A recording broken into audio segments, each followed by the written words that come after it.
ఎట్టకేలకు కేంద్ర ప్రభుత్వం ఒక మంచి నిర్ణయం చేసింది. Solar energy corporation of India SECI CMD Rameshwar Prasad గుప్తాను ఆ పదవి నుంచి తొలగిస్తూ కేంద్ర ప్రభుత్వం నిర్ణయం చేయడాన్ని మేము స్వాగతిస్తూ ఉన్నాం, ఇవాళ హర్షిస్తూ ఉన్నాం కూడా.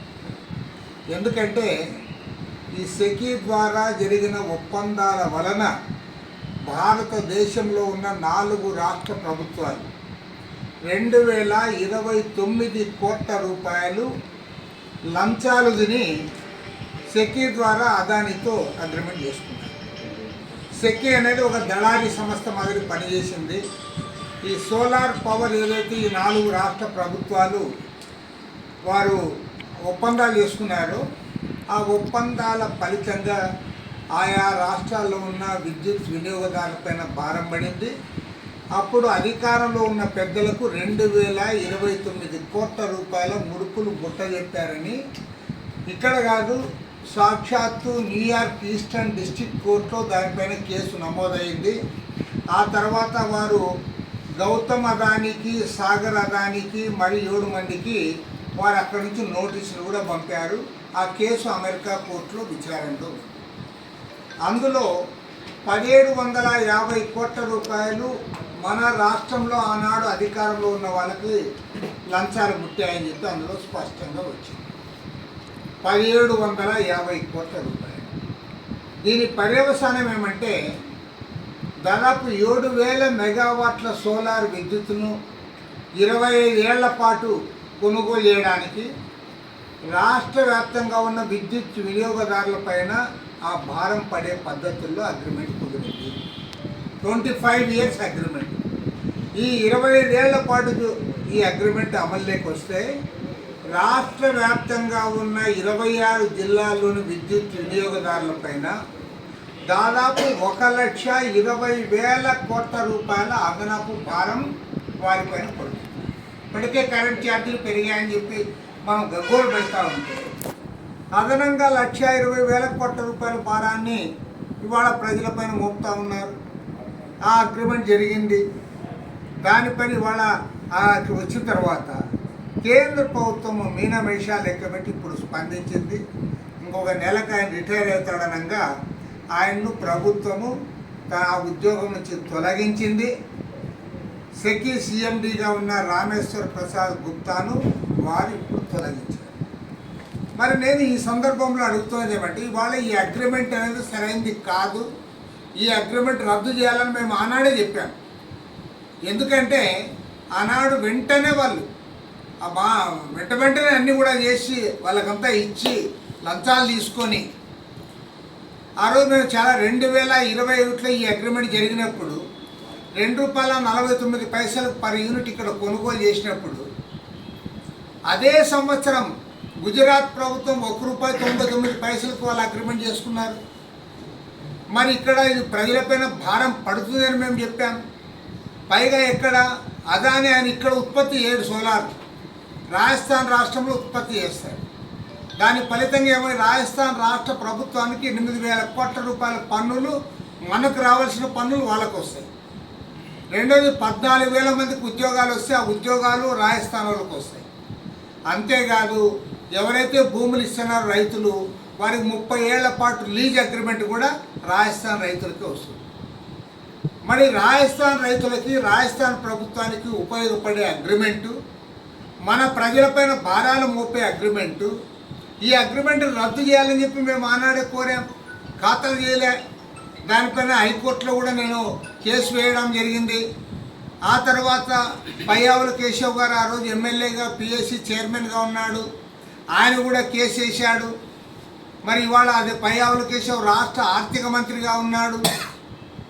ఇవాళ మేము ప్రభుత్వాన్ని ఒకటే అడుగుతూ ఉన్నాం, అయ్యా మీరు ప్రతిపక్షంలో ఉన్నప్పుడు వ్యతిరేకిస్తారు, మీరు కూడా కేసు వేస్తారు, మళ్ళీ ఇప్పుడు మీరు అధికారంలోకి వచ్చిన తర్వాత మీరు అగ్రిమెంట్ ఏ రకంగా మీరు దాన్ని కొనసాగిస్తూ ఉన్నారు? నేను ముఖ్యమంత్రి చంద్రబాబు నాయుడు గారిని సూటిగా ప్రశ్నిస్తూ ఉన్నా, కనీసం ఇప్పుడైనా మీరు ధైర్యం తెచ్చుకోండి. కేంద్ర ప్రభుత్వము సెకీ సిఎండిగా అయినటువంటి రామేశ్వర్ ప్రసాద్ గుప్తాను వారు తొలగించిన తర్వాత అయినా కూడా మీరెందుకు స్పందించడం లేదు? తక్షణమే రాష్ట్ర ప్రభుత్వం స్పందించాలి. సెకీతో చేసుకున్నటువంటి ఈ దుర్మార్గం అగ్రిమెంట్ ఇది, ప్రజలపైన భారాలు మోపే అగ్రిమెంట్ ఇది, వేల కోట్ల రూపాయల లంచాలు తిని చేసిన అగ్రిమెంట్ ఇది. ఈ అగ్రిమెంట్ను మీరు రద్దు చేయాలి. రద్దు చేయకపోతే ఖచ్చితంగా మీ పైన కూడా మేము ఆరోపణ చేయాల్సి వస్తుంది. మీరు ప్రతిపక్షంలో ఉన్నప్పుడు రద్దు చేయాలంటారా? అధికారం వస్తే దాన్ని నేను ఎత్తున పెట్టుకొని తిరుగుతారా? ప్రజలపైన భారాలు మోపుతారా? కాబట్టి దాన్ని రద్దు చేయాలని డిమాండ్ చేస్తూ ఉన్నాం. త్వరలోనే దీనిపైన ముఖ్యమంత్రి గారికి మొత్తం 26 జిల్లాల్లో ఉన్న ప్రముఖులందరి చేత కూడా మేమందరం సంతకాలు కూడా సేకరించి ముఖ్యమంత్రి గారిపైన ఒత్తిడి వేస్తాం. రద్దు చేసేంత వరకు వదిలేది లేదు. ఈ పోరాటాన్ని కొనసాగిస్తాం. అవసరమైతే మళ్ళీ ఢిల్లీకి కూడా పోతాం. ఢిల్లీలో కేంద్ర ప్రభుత్వం దగ్గర కూడా ఈ అగ్రిమెంట్ రద్దు చేయమని చెప్పి మా డిమాండ్ కొనసాగిస్తాం. ఇక రెండో ముఖ్యమైన విషయము నాకైతే అర్థమే కావడంలే.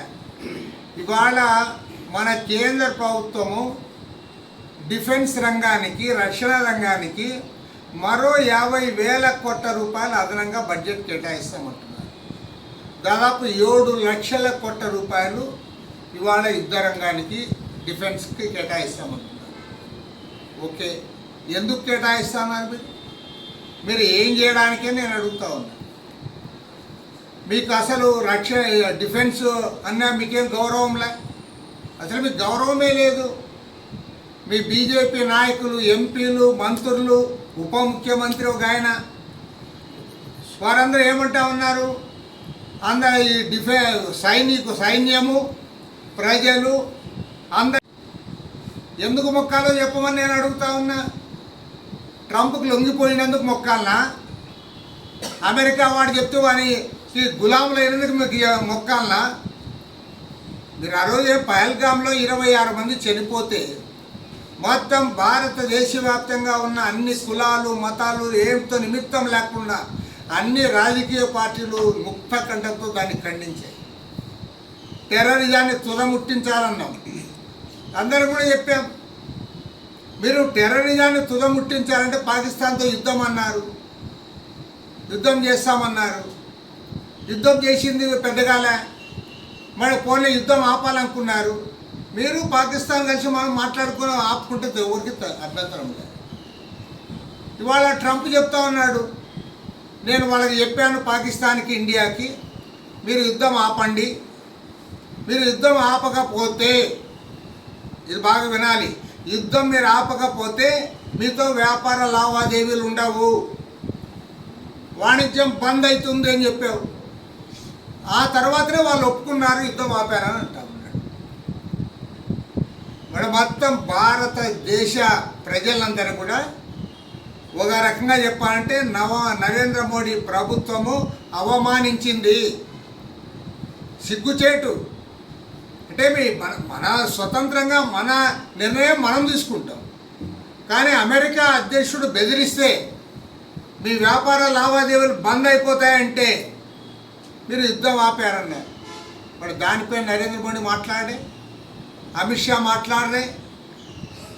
మరి తిరంగా యాత్రలను జెండా పట్టుకుని తిరిగే చంద్రబాబు నాయుడు మాట్లాడు. ఆయన దానికి కాని దానికి మోడీకి డబ్బా కొడతా ఉన్నావు, డబ్బా డబ్బా డబ్బా డబ్బా మోడీ మోడీ అంటున్నావు. మరి ట్రంప్ చెప్తే యుద్ధం ఆపితే మరి చంద్రబాబు ఖండించు, ట్రంప్ కరెక్ట్ కాదని. మోడీ మాట్లాడు. భారతదేశాన్ని అవమాన పాలు చేస్తున్నారు. మీకు సైన్యం అంటే కూడా గౌరవం లేదు, సైన్యంలో పనిచేస్తున్న వాళ్ళంటే గౌరవం లేదు. ఎవరైతే ఆ యుద్ధ రంగంలో పాల్గొందో ఆమెను పట్టుకొని టెర్రరిస్టుల సోదరి అని చెప్పి మీ బీజేపీ నాయకుడు అంటాడు. దానిపైన మోడీ మాట్లాడు. చివరికి సుప్రీంకోర్టు చివాట్లు పెట్టింది మీకు. కాబట్టి చెప్తా ఉన్నాం, ఇవాళ నేను ఒకటే చెప్తా ఉన్నా ఎగ్జాంపుల్. ఇందిరాగాంధీ గారు ప్రైమ్ మినిస్టర్గా ఉన్నారు. ఆమె ఆనాడు అమెరికా మధ్యవర్తిత్వాన్ని అంగీకరించలే. ఈవెన్ మన్మోహన్ సింగ్ అంటే ఏదో మాట్లాడని ప్రధాని, ఈయన నువ్వు మాటలు ఎక్కువ, నీవెంతే. మోడీ గారి మాటలు ఎక్కువ, కానీ మాట్లాడని మన్మోహన్ సింగ్ కూడా అమెరికా గడ్డపైన చెప్పాడు, మా దేశం మేము స్వతంత్రంగా నిర్ణయం తీసుకుంటాము, అమెరికా చెప్పింది మేము వినాల్సిన పని లేదన్నాడు. కానీ మీ ఇవాళ ఏమి ట్రంప్ ఓపెన్గా చెప్తున్నాడు. ట్రంప్ ఓపెన్గా వ్యాపార లావాదేవీలు బంద్ అయితే అంటేనే పాకిస్తాన్ తోక ముడిచింది, భారతదేశం కూడా తోక ముడుచుకొని కింద కూర్చుంది. నేను చెప్పిన వెంటనే విన్నారు. ఆయన ఇంకా ఎంత క్లారిటీ ఇచ్చాడంటే, మా దేశ ఉపాధ్యక్షుడు జేమ్ వాన్స్, అదేవిధంగా మా విదేశాంగ మంత్రి, మా యంత్రాంగము వాళ్ళందరూ కూడా రయంబోలు కష్టపడి పనిచేసి యుద్ధాన్ని ఆపారు అన్నాడు. మళ్ళీ ఇప్పుడు ఇంకోటి బాంబు పేల్చాడు. అసలు భారతదేశము సుంకాలన్నీ లేకోకుండా ఇవన్నీ కూడా దిగుమతి చేసుకుంటామని చెప్పింది. మరి ఏం చెప్పాలి దీనికి సమాధానం? ఎందుకు మీరు మాట్లాడడంలే? మోడీ మరి అంత బ్రహ్మాండంగా మైకుల్లో మాట్లాడే ఆయన ట్రంప్ యొక్క వైఖరిని ఎందుకు ఖండించడం లేదు? మన భారతదేశాన్ని అవమానిస్తున్న అమెరికా అధ్యక్షుడు ట్రంప్ యొక్క ఆయన చెప్తున్న మాటలను మీరు ఎందుకు ఖండించడం లేదని మేము అడుగుతా ఉన్నాం. కాబట్టి ఏమంటే వీటిపైన చర్చ జరగాలి, దానికోసం ప్రత్యేకంగా పార్లమెంటు సమావేశాలు ఏర్పాటు చేయాలని కూడా సిపిఐ తరఫున డిమాండ్ చేస్తున్నాం. గవర్నమెంట్ వచ్చిన తర్వాత అంత లక్షల కోట్ల రూపాయలు వస్తూ ఉన్నాయి, వాళ్ళందరూ కూడా ఇంధన హబ్గా మారుతుంది. నేను ఈ ప్రభుత్వానికి కూడా చెప్తా ఉన్నాను, మీరు ఇంధన హబ్గా మార్చినా పర్వాలా, కొద్దిగా లేట్ అయినా పర్వాలేదు, కానీ మీరు ఏ అగ్రిమెంట్స్ అయితే చేస్తూ ఉన్నారో అవన్నీ కూడా ట్రాన్స్పరెంట్గా జరగాలి.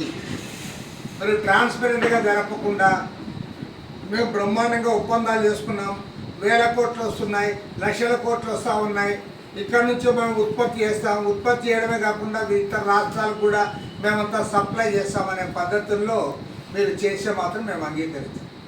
కాబట్టి ఏమంటే ఫస్ట్ ఆఫ్ ఆల్ ఏదైతే అదానితో అగ్రిమెంట్ చేసుకున్నారో అదాని అగ్రిమెంట్ అనేది భారతదేశంలోనే కాదు ప్రపంచవ్యాప్తంగా కూడా అప్రతిష్ట పాలైంది, కాబట్టి దాన్ని రద్దు చేయాలి.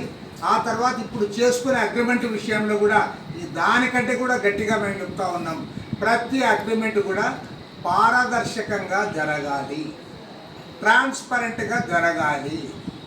ట్రాన్స్పరెంట్గా మీరు చేయకుండా ఇబ్బడి ముబ్బడిగా చేస్తాం, మాతో దావోస్లో అగ్రిమెంట్ అయ్యారు, కొత్త ప్రభుత్వం వచ్చిన తర్వాత బ్రహ్మాండంగా పరిగెత్తుకొని వస్తూ ఉన్నారు, కాబట్టి మేము అన్నీ చేస్తామంటే మాత్రము నేను ఖచ్చితంగా చెప్తా ఉన్నాను, ఇది ఒక సుడిగుండం లాంటిది.